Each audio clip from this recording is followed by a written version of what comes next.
continuação do capítulo 7, né, do livro de 1 Reis. A gente tinha parado aqui, batido, então vamos continuar.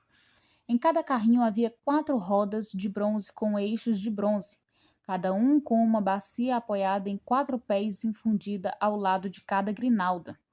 No lado de dentro do carrinho havia uma abertura circular, com 45 centímetros de profundidade.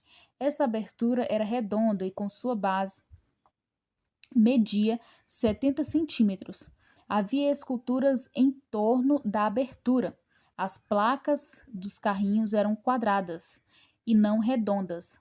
As 4 rodas ficavam sobre as placas e os eixos de cada roda eram de 70 centímetros. As rodas eram feitas como rodas de carro. Os eixos, os aros, os raios e os cubos eram todos de metal fundido.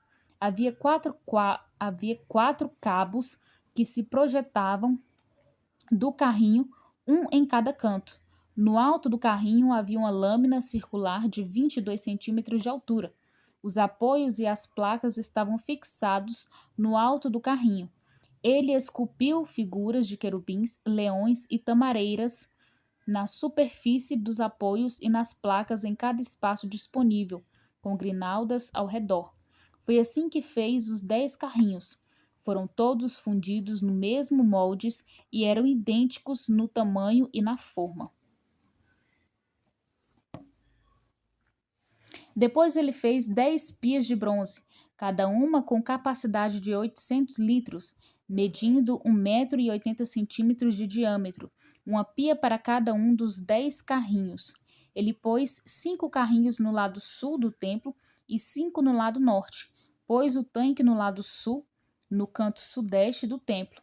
Também fez os jarros, as pás e as bacias para aspersão. Assim, Hurão completou todo o trabalho de que fora encarregado pelo rei Salomão no templo do Senhor. As 2 colunas, os 2 captéis em forma de taça no alto das colunas,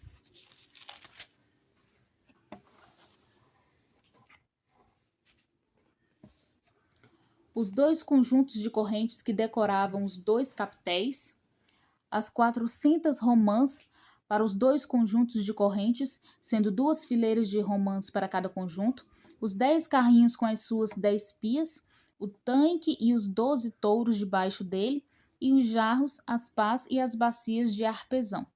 Todos esses utensílios que Hurão fez a pedido do rei Salomão para o templo do Senhor eram de bronze polido. Foi na planície do Jordão, entre Sucote e Zaretã, que o rei os mandou fundir em moldes de barro. Salomão não mandou pesar esses utensílios. Eram tantos que o peso do bronze não foi determinado.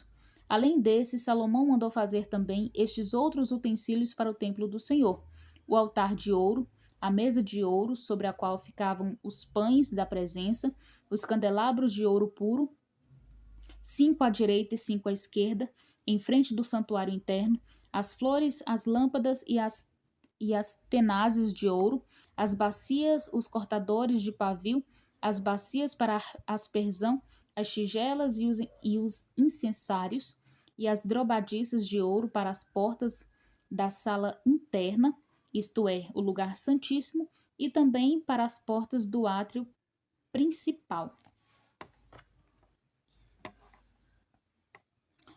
Terminada toda a obra que Salomão realizou para o templo do Senhor, ele trouxe tudo que seu pai havia consagrado e colocou junto com os tesouros do templo do Senhor, a prata, o ouro e os utensílios. E aqui terminamos a segunda parte do capítulo 7 do livro de 1 Reis.